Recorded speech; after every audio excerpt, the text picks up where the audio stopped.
السلام عليكم ورحمه الله تعالى وبركاته. كديرين؟ لاباس عليكم؟ نتمنى ان شاء الله يلقاكم هذا الفيديو نتوما في احسن الاحوال ان شاء الله. اليوم نوجد معكم واحد الكوتيل اللي ساهل وكيوجد في اخر لحظه، يعني خفا زربا. على بركه الله نوريكم المقادير اللي غنديروا في هذا الكوتي ديالنا. اول حاجه هنايا عندنا 2 بيضات مع قبصه ديال الملح،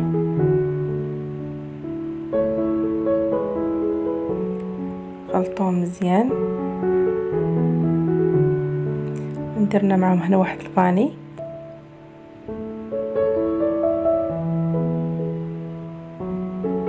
هنايا كاس الا ربع ديال سنيده. نخلطو مزيان هذا البيض مع السنيده تذوب لينا السنيده مزيان. هنا عندي واحد كاس الا ربع فيه مخلط فيه الزبده والزيت، حتى هو نخلطوه مزيان تينسجموا لينا هاد العناصر.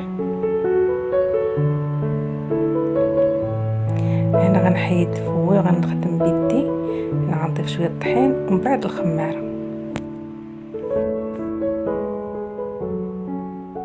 من بعد ما ضفنا الخميره غنبقاو نضيفو الطحين شويه بشويه حتى نحصلوا على العجينه اللي بغينا، ما تكونش قاصحه وما تكونش خفيفه بزاف. دابا غتشوفوا القوام ديال العجينه كيفاش خصو يكون.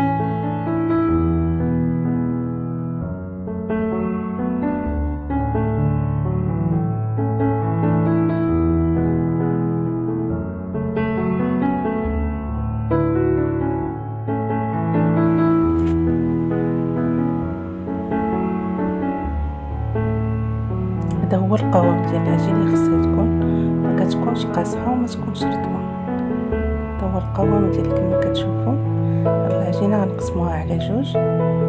النصف الاول غادي نبسطوه في هذا المول هذا اللي عندنا، هذا المول اللي دهنته بالزبده، ومن بعد درت ليه الطحين. كنبسطوا العجينه مزيان في هذا المول هذا، وما كنسوش الجوانب حتى هو كنحاولوا نوصلوا لهم العجين كما كتشوفوا.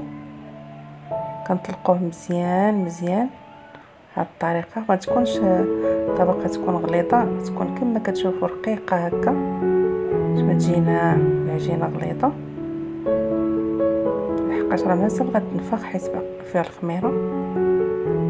كما كتشوفوا ما كنساو حتى شي بلاصه، كلشي الجوانب نحاولوا نبسطوا فيهم العجين.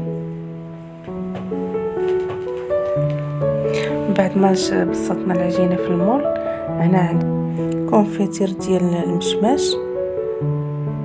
ممكن انكم ديروا كولي ديال المشماش، الكولي ديال الفريز، الفرامبواز اللي عندكم، ولا الكونفيتير اللي كيكونوا فيه دوك القطع اللي كيكونوا كبار. اي حاجه ممكن انكم تستعملوها. كما كتشوفوا كنبسطوا هذا الكونفيتير ديالنا على العجينه كلها. من بعد كنجيو النصف الاول اللي كنا خلينا، عفوا النصف الثاني كنضيفوا ليه الطحين باش نحصلوا على واحد العجينه اللي كتكون قاصحه، ماشي بحال العجينه الاولى كتكون قاصحه مزيان بحال هذا الشكل. كنجيبوا الحكاكه نحاولوا نحكوا هذا العجينه هذه فوق الكونفيتير كما كتشوفوا بهذه الطريقه هذه. ومن بعد ما حكينا العجينه كلشي اللي عندنا، هنا عندي كاوكاو ايفيلي حتى هو كنديرو فوقها. وفي هذا الاثناء كيكون الفرن كيسخن، غندخلوا ليه الحلوه ديالنا بحال كنطيبوا الكيكه، كتكون العافيه ناقصه من التحت حتى كيتحمر الحلوه ديالنا، ومن بعد نشعلوا عليها من الفوق باش تحمر من الفوق. هذا هو الشكل النهائي ديال الحلوه ديالنا بعد ما خرجناها من الفرن. هذا هو الشكل ديالها. دابا غننتقلوا للحلوه الثانيه اللي غنصايبوا في هذا الكوتي ديالنا. هنا عندي 2 معالق كبار ديال الزبده مارغرين. ممكن انكم تعوضوها اللي بغى يديرها بالزبده من اصل حيواني ممكن. المهم كما كتشوفوا 2 معالق كبار ديال مارغرين، هنا معهم واحد القبصه ديال الملح باش نصحوا الذوق. وهنا عندي واحد الفاني، كنخلطوا هاد العناصر مزيان، هاد الزبده مع الفاني وكنضيفوا لهم هنايا كاس ديال السنيده.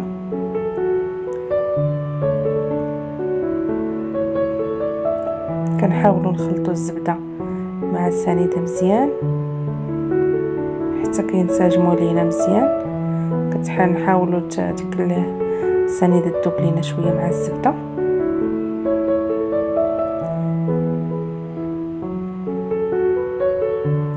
هنا غنضيفوا معاهم هنايا نص كاس ديال الزيت، نخلطوا مزيان الزبده مع الزيت ينسجموا.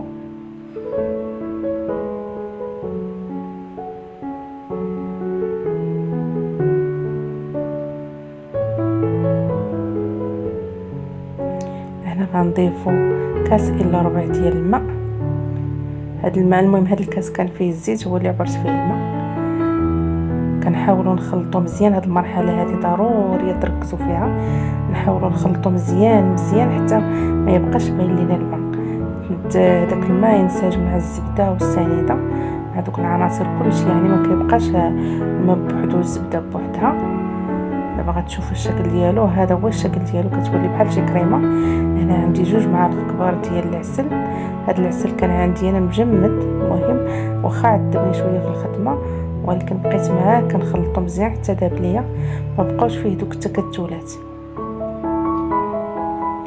كما كتشوفوا هو الشكل ديالو ولا بحال شي بوماد.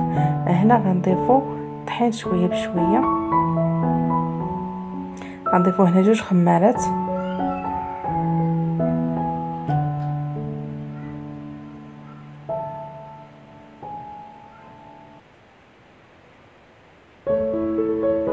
هاد العجينه هذه كتكون خفيفه ماشي بحال العجينه اللي كنا درنا في الاول. غنضيفوا الطحين. راه انا ما قلت لكمش الطحين بالضبط، المهم كما كتشوفوا هنايا شنو العجينه كيفاش الشكل الاول والشكل الثاني. هذا الشكل الثاني كتكون العجينه مرخوفه شويه، راه غتشوفوا كيفاش القوام ديالها.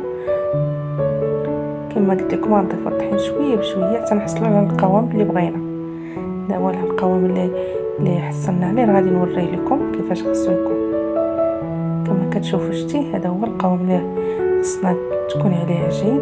هنا عندي واحد البوش درت فيه واحد الراس ديال اللي باش واحد مسنن شويه، غندير فيه العجينه.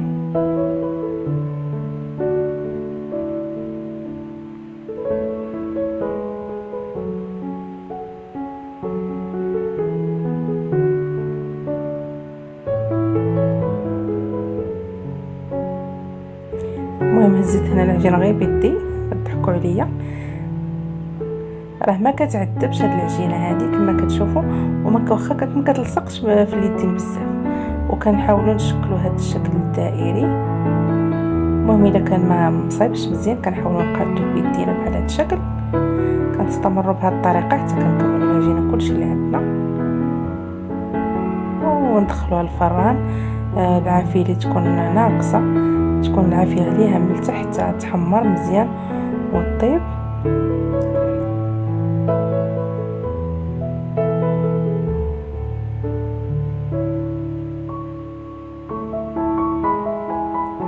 المهم كما قلت لكم الا كان عندنا الشكل ما مقدر كنحاولوا نقادوه بيدينا.